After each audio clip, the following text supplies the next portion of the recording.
മ്യാൻമാറിലെ വിമത സൈനിക വിഭാഗമായ അരാക്കൻ ആർമി ബംഗ്ലാദേശിലെ സെന്റ് മാർട്ടിൻ ദ്വീപ് പിടിച്ചെടുത്തതായി റിപ്പോർട്ട്.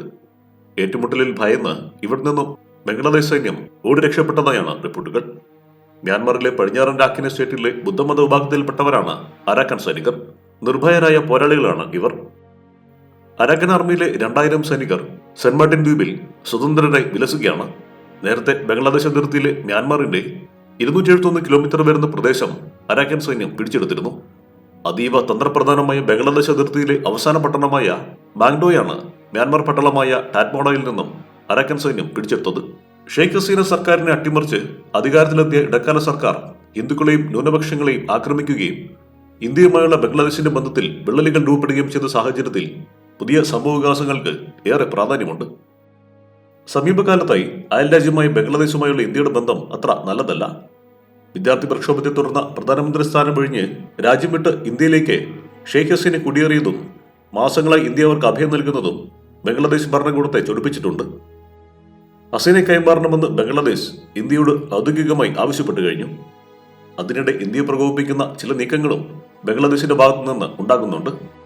ബംഗ്ലാദേശിലെ ന്യൂനപക്ഷമായ ഹിന്ദു സമൂഹം നേരിടുന്ന പ്രശ്നങ്ങളും അതിക്രമങ്ങളും ഇന്ത്യ തങ്ങളുടെ പ്രതിഷേധം അറിയിക്കുകയും ചെയ്തിരുന്നു. പഴയതെല്ലാം മറന്ന് പാകിസ്ഥാനുമായി കൂടുതൽ അടുത്ത് ഇന്ത്യയെ പ്രകോപിപ്പിക്കുകയാണ് ബംഗ്ലാദേശ്. പാകിസ്ഥാനുമായുള്ള വിസ നടപടികൾ ലഘൂകരിച്ചുകൊണ്ടുള്ള ബംഗ്ലാദേശിന്റെ പ്രഖ്യാപനം അപ്രതീക്ഷിതമായിരുന്നു. പാകിസ്ഥാൻ പൗരന്മാർക്ക് വിസ അനുവദിക്കുന്നതിന് മുൻപ് ആഭ്യന്തര മന്ത്രാലയത്തിന്റെ സെക്യൂരിറ്റി സർവീസസ് ഡിവിഷനിൽ നിന്ന് സുരക്ഷാ ക്ലിയറൻസ് നേടേണ്ടതില്ലെന്നാണ് ബംഗ്ലാദേശ് ഇടക്കാല സർക്കാരിന്റെ തീരുമാനം. ബംഗ്ലാദേശിന്റെ സുരക്ഷ ശക്തിപ്പെടുത്തുന്നതിന്റെ ഭാഗമായിട്ടാണ് 2019 ഷെയ്ഖ് ഹസീനയുടെ സർക്കാർ വിസ നടപടിക്രമങ്ങൾ ശക്തിപ്പെടുത്തിയത്. ഹസീനയുടെ കാലത്ത് ബംഗ്ലാദേശിന്റെ അടുപ്പം ഇന്ത്യയുമായിട്ടായിരുന്നു. ഈസ്റ്റ് പാകിസ്ഥാനിൽ നിന്ന് ബംഗ്ലാദേശ് എന്ന രാജ്യം രൂപീകരിക്കപ്പെട്ടതിൽ നിർണായക പങ്ക് ഇന്ത്യക്ക് അവകാശപ്പെട്ടതാണ്. അതെല്ലാം മറന്നാണ് ഇപ്പോൾ പാകിസ്ഥാനുമായി ബംഗ്ലാദേശ് അടുക്കുന്നത്. പാക് ചാര സംഘടന ISI മേഖലയിൽ സാന്നിധ്യം ഉറപ്പിച്ചതെന്ന പ്രധാനപ്പെട്ട ആശങ്കയാണ് ഇന്ത്യക്കുള്ളത്.